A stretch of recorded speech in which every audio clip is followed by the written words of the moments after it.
the older I get, the easier it becomes for me to just shut off negativity. Like if someone is negative, I don't even want to hang around them. I just remove myself. When maybe in the past I would still stick around. Yeah. Nowadays I just don't care.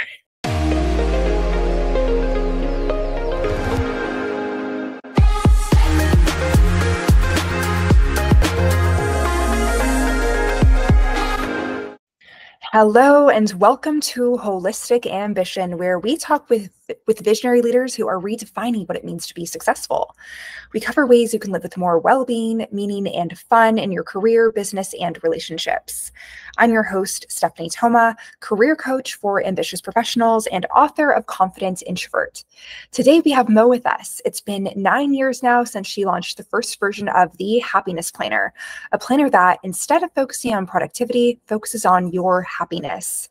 Being the first planner brand that started this concept, combining cognitive behavioral therapy techniques with goal setting, the Happiness Planner has spread its influence all over the world with its beautiful design and frameworks that actually work. Hundreds of thousands of people became a lot happier after using the Happiness Planner. Mo is proud of how far the Happiness Planner has come, but more importantly, how much positive influence they have made in this world. Speaking of which, Mo, where in the world are you? I'm back in Bangkok, Thailand, my hometown. Amazing. Yeah. I know that we met in San Francisco initially, so I'm curious to learn about your travel journey and maybe how that's even influenced your own happiness. Yeah, I mean, I would say like since when I was a kid, I've always wanted to travel the world. I would say because I don't know, like I remember like being a kid, like I would subscribe to all these magazines. Like back then there was a magazine called Color, and it was like a magazine about like other cultures. So I subscribed to it and I would read about like other countries. And then when I had a chance to go on like Girl Scout camp in Sydney when I was 12, like that camp had like 5,000 girls from like all over the world. Like, and I just loved it. And I just thought like one day I really want to be somewhere where everybody around me looks different from me. And yeah, and then I just made it happen. Yeah. That's awesome. So can you tell us about how you began the Happiness Planner? Did you get, like, what inspired that idea? Well, initially I didn't really know like what kind of product I would sell or launch. But I've always been passionate about personal development since when I was a kid. And I've always loved stationery and design and psychology and marketing. And I would say when I was it was kind of back in like 2012, 13, I was in between jobs in Australia. So I graduated, like worked full time. And then I was in between jobs and trying to find another job. And I had a lot of free time. So I started like reading books again, started blogging, and I really want to be an entrepreneur, but I was kind of trying to psych myself up to be an entrepreneur, like, like versus trying to find a job. And then I started a blog. Initially, it was just a place for me to keep all the inspirational stuff that I came across when I, read books and stuff. But somehow the blog kind of grew and a lot of people started following it. Like it was kind of back when like blogging was like the thing, back in the day before the video boom. And it kind of got to a point where I started receiving a lot of emails from my readers saying that the blog was inspiring, it kept them going. And I kind of realized that that was like my purpose in life. I still didn't know how I would turn it into a product idea, but I asked people like, what would you like me to write about? And the majority of people replied and said they would love to learn more about how they could be more positive and happier. And that just made me think like, oh, despite all the books about happiness and positive thinking, people still really needed like tools that help them become more positive. And that's when I came up with the idea for the Happiness Planner.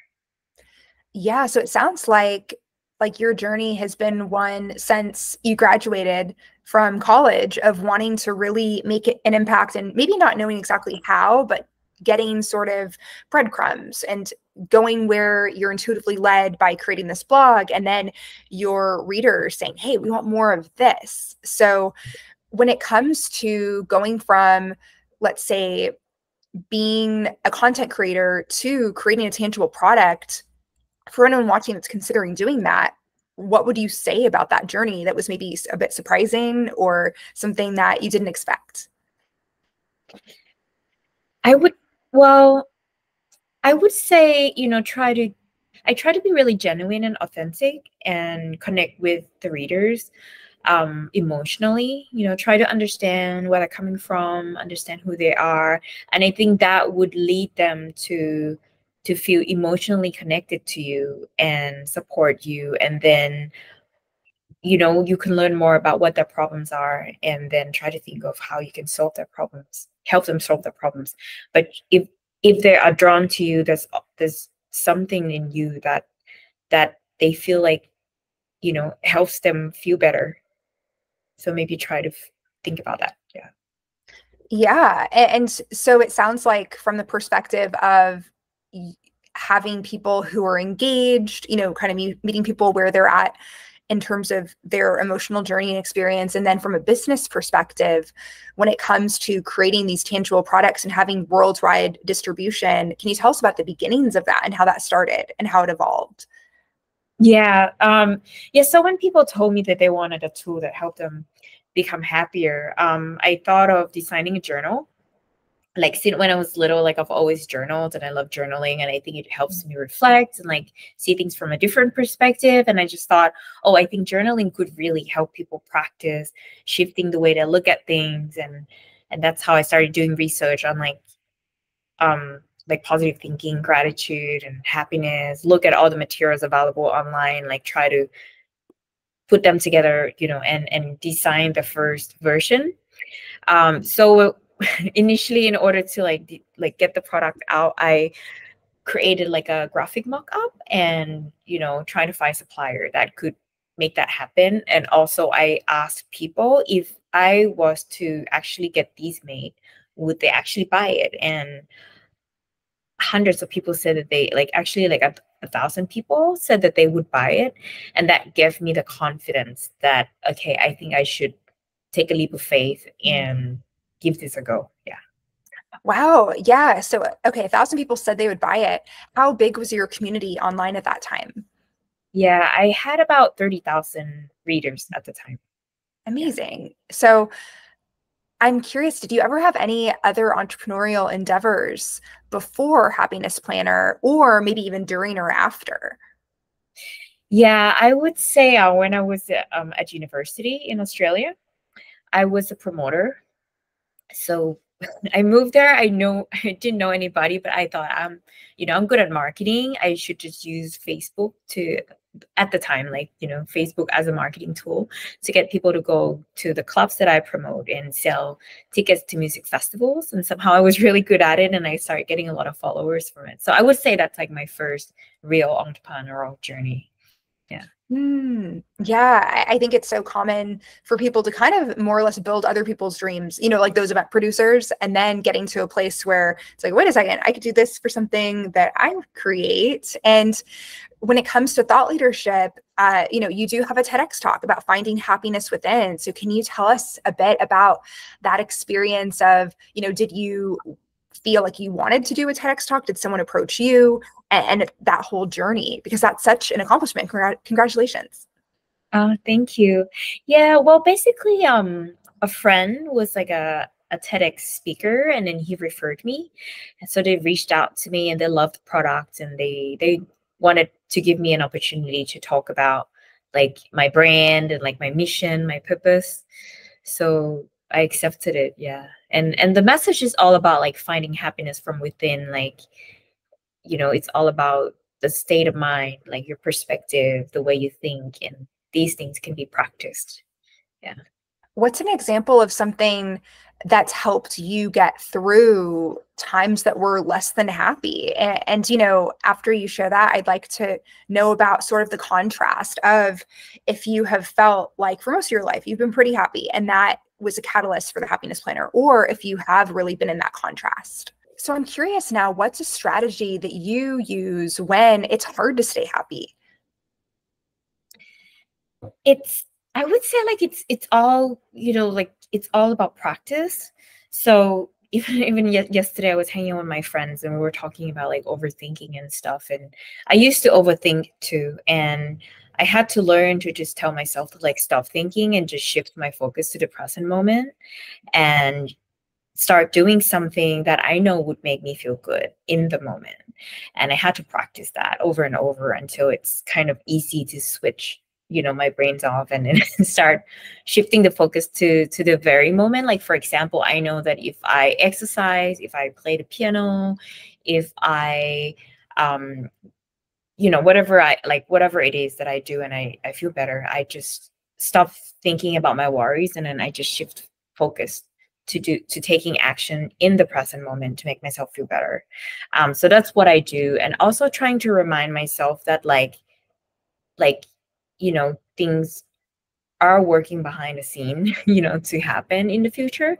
And what goes down also comes up. So nothing lasts forever. So these stressful times will eventually go away. So just keep pushing through and just, you've got through it many times before and you will get through it again. So it sounds like more or less being your own cheerleader. And I'm curious when it comes to not only people asking you, hey, can you create content to help us connect with our happiness, but in your own life, have you found that being happy has been your default setting, or has it been something that's been more of a growth journey for yourself? I would say I'm not too sure actually. I would say like when I was a kid, when I lived with my parents, my mom was very strict. And we were very different. So we argued a lot. And, it was sort of hard for me to actually be completely happy, when I wanted to be something and my mom wanted me to do something else. But as an adult, having the freedom, I think it's pretty easy for me to be happy. I try to stay positive, and the older I get, the easier it becomes for me to just shut off negativity. Like if someone is negative, I don't even want to hang around them. I just remove myself. When maybe in the past I would still stick around. Yeah. Nowadays I just don't care. Yeah. And when it comes to, so it sounds like, I mean, life is rarely like, oh, wow, it's been just a walk in the park the entire time, right?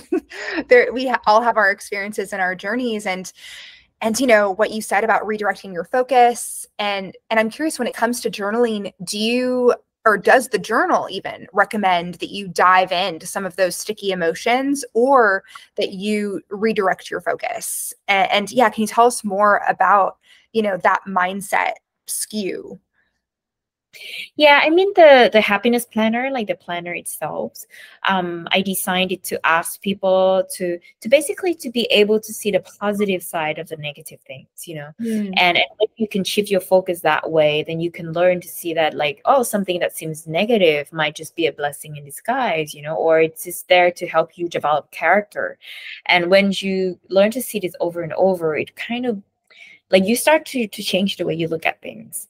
And for the journals, there are like different types of theme journals, and they help you dig into different issues. So yeah, I would say like the journals are kind of different in a way. Like it helps you get deeper into like who you are. And then the planners is more like everyday positive thinking, gratitude. Yeah. Yeah. And okay, so yes, it sounds like there's a focus on, okay, let's identify what the thing is that's bothering you, and then addressing different reframes that can be more empowering and enable that sense of happiness to be reestablished. And yeah, I'm curious, when it comes to anything that you see as coming next for Happiness Planner. There are journals, there are planners. Do you see any other products coming in the future, or maybe catapulting, one of the two products even more? I would say like, well, to be honest, like right now I'm waiting for a deal. I don't know if I should say this. But yeah, like if this deal, goes through, like I would get to work with another team and really help create more products on like a larger scale. So that's something that I really want to do, because I feel like I've been doing, the happiness planner sort of on my own, like leading the team for like 9 years now, and I would like to be a part of the team and really like scale it to like maybe a more like the mass market. So that's something that I would love to see. Yeah. That's awesome. We're all kind of, everyone listening, putting positive vibes out for, whatever that next iteration is. And it kind of sounds like, from what you're saying, from a mindset perspective, I don't know if you're familiar with Abraham Hicks. It kind of sounds like a little bit of that perspective. I'm curious if there are certain people or figures that influence your mindset. Well, I read a lot of Tony Robbins, like Oprah. They were like my favorite back in the day. I still love the way they think, and also like when I feel down, I like to listen to like Abraham Hicks. I still, when I drive, I still listen to her talks on YouTube.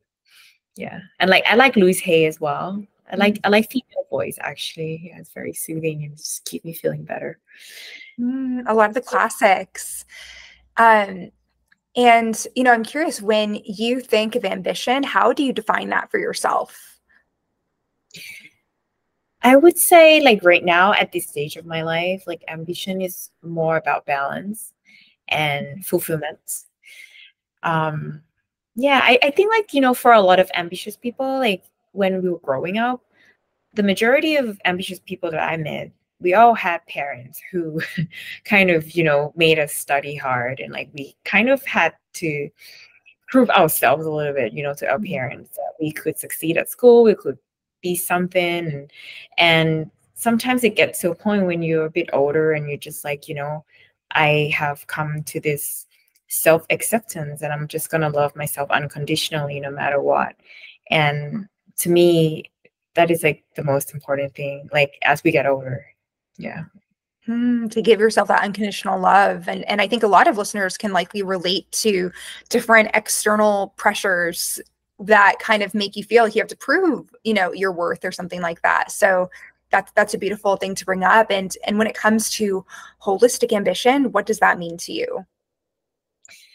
Yeah, I just mean, for me, when I look at holistic ambition, it's sort of you are striving to be like holistically happy and whole. That's what I would say. It's not just about achieving, but also having like good health, um, emotionally, mentally, physically, feeling good, feeling balanced, like feeling happy with what you're doing and where you're heading in life. Just, yeah. And, how can people stay connected with you and also learn more about Happiness Planner? Yeah, so you can connect with me on Instagram at Happiness Planner. And then on my personal one, it's at Brand Mentalist. But I post like a lot of personal stuff. So but feel free to follow. Yeah. Amazing. So thank you so much for your time today, Mo. And thank you at home for watching. Consider this your invitation to subscribe to be the first to know of the next Holistic Ambition speaker in our series. Wishing you a wonderfully happy day. Until next time.